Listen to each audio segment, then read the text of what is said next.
மக்கள் அனைவருக்கும் வணக்கம்.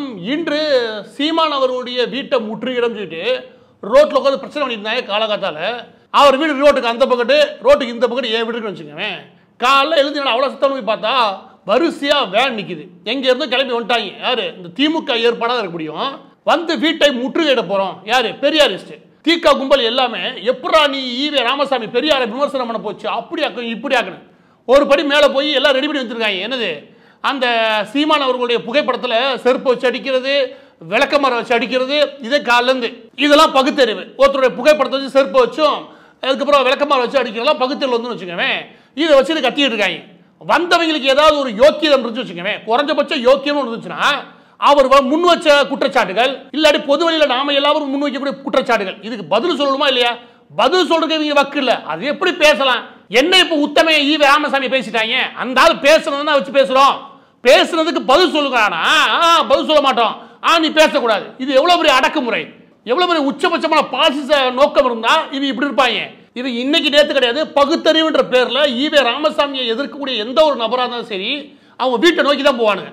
1960களையும் 70களையும் இவங்க பண்ண ஆட்டம் இருக்குல்ல, 50களே கூட எப்படின்னா யாராவது ஒரு விமர்சனம் பண்ண வச்சுக்கோங்க, வீட்டே போய் காலி பண்ணிடுவானுங்க. அதாவது மிரட்டுறது, ஒன்றும் இல்லாமல் பண்ணிடுவோம், ஈவே ராமசாமி எதிர்த்துனா ஏதாவது பண்ணிடுவோம் அப்படின்னு பயந்துக்கிட்டு ரொம்ப காலமாகவே ஈவே ராமசாமியை யாரும் விமர்சனம் பண்ணாமல் இருந்ததுக்கு முக்கிய காரணமே அந்த கும்பல் வெறி பிடிச்ச மாதிரி எங்கேயாவது தாக்குதல் நடத்தும் அப்படின்றது காரணம் வச்சுக்கோங்க.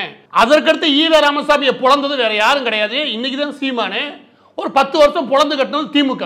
யாரு? அண்ணாதுரை, கருணாநிதி எல்லா பேரும் மேடையில் வச்சு கிழிச்சு விட்டானுங்க. அதுக்கப்புறம் இப்ப சமீபத்தில் சீமான் அவர்கள் கையில் எடுத்திருக்காரு. அவருக்கு 100% தமிழக மக்கள் ஆதரவா நின்று ஆகணும். அது மீண்டும் மீண்டும் சொல்றேன், ஆதரவா நிற்க வேண்டியது அவசியம். காலத்தின் கட்டாயம் ஈவே ராமசாமி என்ற போலி பின்பத்தை உடைச்சு எரியணும். எவனா ஒருத்தன் இங்க நிக்கிறவன், யாரு? இந்த போராட்டத்துக்குள்ள நிக்கிறவன் இல்ல, அதுக்கு வந்து குரல் கொடுக்கல. எவனாவது ஒருத்தன் திருக்குறளையும் கம்பராமாயணத்தை அசிங்கமா பேசுறான், அதுவே கேரளாலேயோ இல்ல ஆந்திராலேயோ இல்லாட்டி ஸ்பெயின்ல எங்கேயுமே அவங்களுடைய இலக்கிய படைப்புகள் இருக்குமே, அந்த இலக்கிய படைப்புகளோ இல்ல ஆன்மீக படைப்புகளோ அதை எதிர்த்து குரல் கொடுத்தான்னு வச்சுக்கோங்க, அவங்க சும்மா இருப்பாங்களா? நீங்களே சொல்லுங்க. ஏன்னா அவங்களுடைய முன்னோர்கள் அவங்களுடைய பெருமையா கருதக்கூடிய ஒரு விஷயத்தை யாராவது அவதூறா பேச வச்சுக்கோங்க, நிச்சயம் கண்டிப்பாங்க. ஆனா இங்க அப்படி பேசினாரா இல்லையா? அதான் கேள்வி. அந்த கேள்விக்கு பதில் சொல்ல மாட்டாங்க. ஒரு ஊருட்டு பாருங்க. என்னன்னா திருவள்ளுவருக்கு அவர் பின்னாடி பாராட்டுகளெல்லாம் எடுத்தாரு அப்படி உருட்டுவானுங்க. திருக்குறள்ன்றதே மலம் சொன்னாரு, அவன் ஒரு ஆரிய அடிமை, அவன் இஷ்டத்துக்கு ஏதோ எழுதி வச்சுட்டு போனேன் இப்படி ஈவே ராமசாமி சொல்லிட்டு போயிட்டான். இவங்க வந்து உருட்டிக்கிட்டு இருக்கா, எதுக்கு உருட்டுறாருன்னு? அதுக்கடுத்து ரொம்ப முக்கியமான விஷயம், இப்ப சீமான் அவர்கள் எந்த இடத்துல ரொம்ப தீவிரமாக ஈவே ராமசாமி என்ற பின்பத்தை உடைக்கிறாரு அப்படின்னா, ரொம்ப இன்னைக்கு ரொம்ப பட்டவர்த்தனமா சொல்றாரு. என்னது? ஈவே ராமசாமி என்ற பின்பத்தை நீ பெருசா கட்டி வச்சிருந்த செவ்வுல ஒரு நாள் அப்பா அப்படினதுக்கு அப்புறம் இப்ப வந்து லொல் கட்டிக்கிட்டு இருக்கிற ஈவே ராமசாமிக்கு நீ தான உருவாக்கி வச்சிருக்க பின்பத்தை, அந்த பின்பம் போலியானது, அதை உடைக்கிறோம். தமிழ சனியனும் அதை விட்டு ஒளியணும், தமிழ் ஒளியணும் சொன்னார்ல அவனா, இல்ல தமிழ் வாழ்க தமிழுக்கு மூச்சுன்னு சொன்னவனா? இது 2 பேர் தான். முடிஞ்சா நின்று பாரு தேர்தல்ல, நீ பெரியார் என்ன சொன்னாரோ அதை சொல்லி ஓட்டு கேள்றா அப்படின்னு ஒரு ஆண்மான நின்று பேசுறாரு. நான் ஒருவேளை பின்னுக்கிறக்கோ இல்லாட்டி அவரோட கருத்துக்கள் இருந்து கொஞ்சம் பின்வாங்குவாரு அப்படின்னு நானே கூட நினைச்சது உண்டு. ஆனா சத்தியமா சொல்றேன், சீமான் அவர்கள் நிற்கிறது தனித்துவமா நிற்கிறார். அதுக்கு நம்ம உண்மையிலே பாராட்டி ஆகணும். நான் பல முறை சொல்லியிருக்கேன், இந்த ஈவே ராமசாமி இந்த பின்பத்தை உடைச்சு தான் நீங்க மாற்றத்தை உருவாக்க முடியும். அதோட அட்ஜஸ்ட் பண்ணி எந்த மாற்றத்தை நீங்க உருவாக்க முடியாது. ஏன்னா ஈவே ராமசாமின்றது ஒரு பெரிய மோசடி.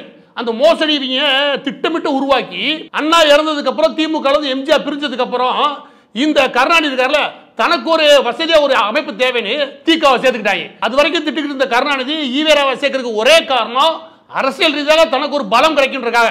பின்னாடி அதை மதமாற்றும் கும்பல்களுக்கு ஈவே ராமசாமி தேவை. இன்னொரு பக்கத்து இங்க பிரிவினவாதம் பேசக்கூடிய கும்பலுக்கு ஈவே ராமசாமி தேவை. இந்த 2 கும்பல் சேர்ந்துக்கிட்டு ஈவே ராமசாமி தூக்கி பிடிக்க அதை ஓட்டு வங்கியா மாத்திக்கிட்டு திமுக இத்தனை வருஷம் ஊட்டிக்கிட்டு இருந்தாங்க. இதை எவன் வேணாம் பேசி வரானோ, யாரு? ஈவே ராமசாமி பேசிக்கிட்டு அதிமுக திமுக எவன் வந்தாலும் சரி தூக்கி போட்டு சாத்தல தப்பே கிடையாது. கேள்வி இதுதான், தமிழ் அழின்னு சொன்னானா இல்லையா? சொன்னானா அவனுக்கு எதிராக? இதுதான் முதல் கேள்வி. இந்த கேள்விக்கு பதில் சொல்லணுமா இல்லையா? எவ்வளவு பதில் சொல்லவே மாட்டேன். அவன் சுத்தி வந்துருக்கானுங்க. தமிழ் ஒரு காட்டு நாட்டு மொழி ஏன் சொல்ல தெரியுமா? அது கல் தோன்றா மண் தோன்றா காட்டத்தை தோணுச்சு, அதனால அப்படி சொன்னாரு அப்படி உருட்டிக்கிட்டு இருக்காங்க. அந்த ஆள் சொல்லவே இல்லை, இவங்க உருட்டிக்கிட்டு இருக்காங்க தலைகளை உட்காந்துக்கிட்டு. கேட்ட கேள்விக்கு நேரடியா பதில் சொல்றா. உன் தமிழ் தாய் என்ன அவனுக்கு கொடுத்த அறிவு அப்படின்னு கேட்டாரா இல்லையா? தமிழ் ஒளியன்னு சொன்னானா இல்லையா? தமிழ் ஒரு சனியன்னு சொன்னானா இல்லையா? தமிழை விட்டு ஒழிக்கணும்னு சொன்னானா இல்லையா? இந்த கேள்வி எதுக்கும் பதில் சொல்லாம நேரடியாக வந்துட்டாங்க. இல்ல மொழி சார்ந்த விஷயங்களை வேறொரு விதமா அவர் அப்ரோச் பண்ணாரு. நேரடியாக அவன் பேசிட்டு போயிட்டாரு. இவங்க எதுக்கு ஊர்ல இருக்கானே, இவங்க ஓடு ஒப்பாரி வைக்கிறாங்க. ஒப்பாரி வைக்கிறவன் ஃபர்ஸ்ட் சொன்னாரா இல்லையா, ஏன் சொன்னான்னு விவாதத்துக்கு வரல. எங்கே வந்துட்டாங்க, சீமான் அவருடைய வீடை முற்றுகையிட்டு அவர் பயமுறுத்துவான். அவர் பயமுறுத்தோன்னு வச்சுக்கவே, ஒன்று வாதம்னா வாதம், இல்ல ஏறி மேடையில் பேசுறதா பேசலாம், இல்ல சண்டைனா சண்டையும் கட்ட தயார். இதுதான் மக்களுக்கு இருக்க வேண்டிய உணர்வு. சண்டை கட்டுறேன் சண்டை கட்டுன்றேன். இவங்க ஊர் ஃபுல்லா ஏமாத்தி தமிழக மக்களை முட்டாளாக்கி ஊர் ஊரா செலவு வந்து வைப்பாங்க. யாரு தமிழ் மொழி சனின்னு சொல்லணும், தமிழ் மொழி ஒளின்னு சொன்னவன அவனுக்கு செலவு வந்து வைப்பாங்க. எந்த மாநில பக்கத்தில் கர்நாடகா இருக்கு, அந்த மாநிலத்தில் அந்த கன்னட மொழி எவனா பேசிட முடியுமா? நான் கேட்கிறேன். யாரு ஈவே ராமசாமி அவர்களுடைய தாய்மொழியான கன்னடத்தில் பேச முடியுமா? போய் எதிர்த்து போய் அங்க பேசி நீங்க வந்துருக்கணும். அவர் இங்க வந்து உட்காந்துக்கிட்டு தமிழ் மொழி எல்லாம் அழியுன்னு சொல்லும் போது இங்க இருக்க கேட்கறாட செய்வேன். 50 வருஷம் உனக்கு சூடு சோறனை கிடையாது, திமுகவுக்கும் திகாவுக்கும் சூடு சோறனை கிடையாது. உங்களுக்கு ஓட்டு தேவைப்பட்டுச்சு.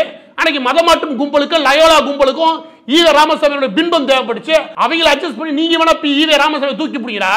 தமிழர்களுக்கு என்ன தேவை வேண்டி இருக்குது, தமிழ் மக்களுக்கு என்ன தேவை வேண்டி இருக்குன்னு நினைக்கிறேன். இந்த மாநிலத்துக்கு உட்பட்டு வாழக்கூடிய எல்லாருமே தமிழர்கள் தான். இது ஜாதியை வச்சோ இல்ல பிறப்பின் அடிப்படையிலோ எதையும் நான் பிரிக்க விரும்பல. ஆனா ஒரு விஷயம் தெளிவா புரியும், அந்த மண்ணுக்கான மரியாதைன்றது, அந்த மொழிக்கான மரியாதைன்றது, அந்த மண்ணுக்கான அரசியல்ன்றது மதிக்கப்படணும். அந்த வகையில ஈவே ராமசாமி ஒழிக்கப்படணும். அதை சரியா கையில் எடுத்திருக்காரு சீமான். இத்தனை வருஷமா சுமார் 8 வருஷத்துக்கு மேல கத்திக்கிட்டு இருக்கேன் நான். அதோட சேர்த்து ஒரு 4 வருஷத்துக்கு மேல எழுதிக்கிட்டு ஈவே ராமசாமின்றது ஒரு குப்பைன்னு. அதை எதிர்த்து பேசுங்க, அந்த பின்பத்தை உடைக்கின்றேன். அதை எந்த கட்சி செய்யறதோ அந்த கட்சி தான் இங்க இருக்கக்கூடிய மாற்றம் நான் சொல்றேன். நேற்று வந்த விஜய் அவரெல்லாம் ஈவே ராம படிக்கல, என்னத்தை படிக்கிறது? நீயும் சேர்ந்து பதில் சொல்லு.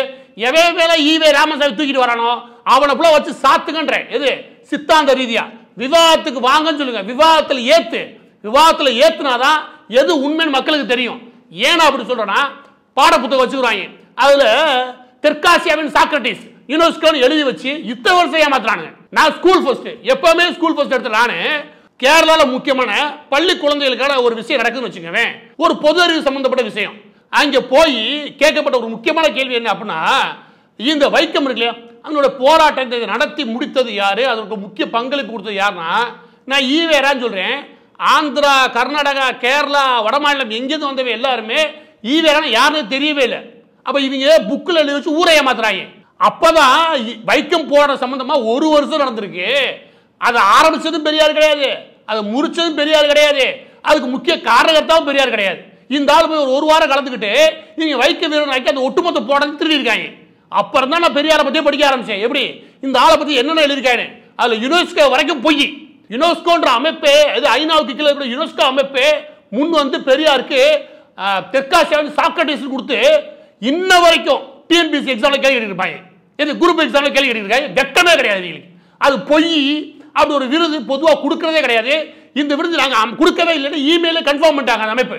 அதுக்கப்புறமும் இவங்க எழுதி வச்சு ஊரை ஏமாத்த துடிக்கேன்னா இவங்களுக்கு என்ன நினைப்புனா, நம்ம சொன்னதான் செய்தி, நம்ம சொல்றதான் பாடம், அதுதான் மக்கள் கேட்கணும், அதுதான் நம்ம தலையெழுத்துல நினைச்சிட்டு இருக்காங்க. அதோட ரொம்ப முக்கியம், அந்த பாட புத்தகங்கள் இன்னொன்று இருப்பாங்க. அதாவது கள்ளுக்கடைகளை மூடுறதுக்கு ஈவே ராமசாமி பெரிய பாடுபட்டார், கிழிச்சார். அந்த ஆளுதான் பிற்காலத்தில் என்ன சொன்னார்னா, கள்ளுக்கடைகளை மூடுறது இல்லையா அது தப்பு, அது நீங்க வணிகரீதியா மாத்திரம் தப்பு. நீங்க என்ன பண்ணுங்கன்னா, முன்ன நம்ம தென்னை மரத்தை உட்காந்து குடிப்போம்ல, அந்த தென்னை மரத்து அடியில் உட்கார்ந்து குடிக்கிறதுக்கு ஏற்பாடு பண்ணுங்க. இல்லாட்டா குடிக்கிறவங்களுக்கு அவங்க வீட்டிலே கொண்டு போய் சேர்றதுக்கான ஏற்பாடுகள் பண்ணுங்க பண்ணாரு. எனவே இவர் கள்ளுக்கடையெல்லாம் மூடவே கிடையாது. அப்ப அதுவும் பொய் தானே. அப்ப யுனெஸ்கோ பொய், கள்ளுக்கடை மூடுறேன்னு சொன்னது பொய், வைக்கம் வீரன்ற பொய், எல்லா பொய்யையும் வச்சு ஒரு பின்பத்தை உருவாக்கி இருக்காங்க. யாருக்காக? இவங்க அரசியலுக்காக. அந்த ஆள் இருந்தாலும் வச்சுக்க, அந்த ஆளோட உண்மை ஒத்துக்குவான். ஆனா இவங்க ஒத்துக்க மாட்டாங்க. ஏன்னா இவங்களுக்கு அரசியல் தேவை இருக்கு.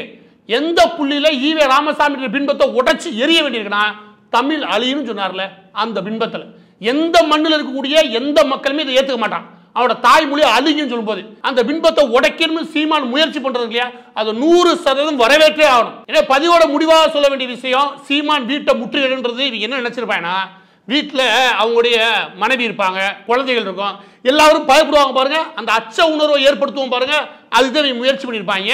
இவங்க முயற்சி ஏற்பட வீண் தான் வச்சுக்கவே. அந்த ஆள் வெளியே வந்து தெளிவாக சொல்லிட்டாரு. பொலார்னு கொடுத்ததுக்கு அப்புறம் இப்ப கத்துறீங்க, கேட்ட கேள்விக்கு ஆதாரம் இருக்கிறா, ஆதாரத்துக்கு பதில் சொல்றா, அந்த ஆள் சொன்னால சொன்னதுக்கு பதில் சொல்றா அப்படின்னு திரும்ப பொலார் 4 பக்கம் கொடுத்துட்டு போயிட்டாருன்னு வச்சுக்கவே.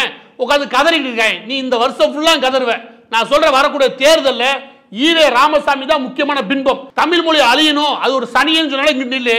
தமிழ் மொழி சனின்னு சொன்ன ஒழிச்சு கட்டுறோம் இங்க நில்லு. அப்படி ரெண்டு பக்கம் நின்று ஒட்டுமொத்த சித்தாந்த சண்டை நடந்தே ஆகணும். இதோட திராவிட பெரிய பித்தலாட்டம் ஒளிஞ்சே ஆகணும். அதுக்கு ஈவே ராமசாமியை வச்சு தான் நீங்க உருவாக்குனாங்க.